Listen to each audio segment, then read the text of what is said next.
Hi అండి. Welcome back to my channel. ఈ video వచ్చేసి ఇవి తమ్మకాయలు. ఇక్కడ చూడండి ఈ సైడ్‌కి చూపిస్తున్నాను గదా! వేలుతో. అదైతే కట్ చేసుకోవాలండి బాగా బారుకి. అదుంటే ఏందంటే కొంచెం గట్టిగా ఉంటాయన్నమాట ముక్కలొచ్చేసి ఉడకవు.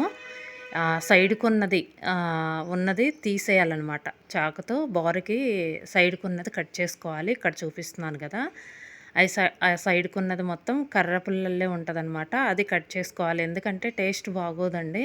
బాగా గట్టిగా ఉంటది. మామూలుగానే తొమ్మకాయ వచ్చేసి కొంచెం గట్టిగా ఉంటది ముక్కొచ్చేసి. ఇంకా అది అసలు ఉంచకూడదు. అది ఇంకా గట్టిగుంటదనమాట. ఇంకా చట్నీ అయితే బావుంటదండి. తమ్మకాయ వచ్చేసి నూరిన చట్నీ బావుంటది. ఇంకా కర్రీ ఏందంటే కొంచెం గట్టితనంగా ఉంటదనమాట. ముక్కొచ్చేసి ఎంత ఉడకబెట్టినా ఏందంటే ఇంకా కొంచెం గట్టితనంగా ఉంటది. అంటే తినేవాళ్ళు తింటారు ఎవరిష్టం వాళ్ళది. నేనైతే మొన్న చేశానండి తమ్మకాయ కర్రీ. కొంచెం బాగా సన్నగా కట్ చేసుకొని ఉడకబెట్టుకుంటే బానే ఉంటది.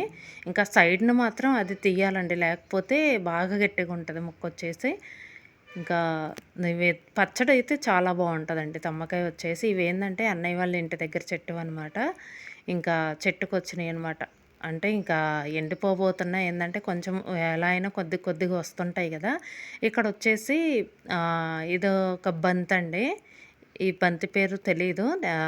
మీకు చూపిద్దామని చెప్పేసి వీడియో తీశాను. ఇదొచ్చేసి ఏందంటే మా ఇంట్లోనే అత్తయ్య వాళ్ళ ఇంట్లో. బాగా ఫ్లవర్స్ వచ్చినియండి. కలర్ అయితే చాలా బావుంది. Golden yellow. చాలా అందంగా కనిపిస్తుంది పూలొచ్చేసి. ఇంక వీడియో తీశాననమాట. ఇదండి వీడియో. ఈ వీడియో గనుక మీకు నచ్చితే లైక్ చేయండి, షేర్ చేయండి. Thank you.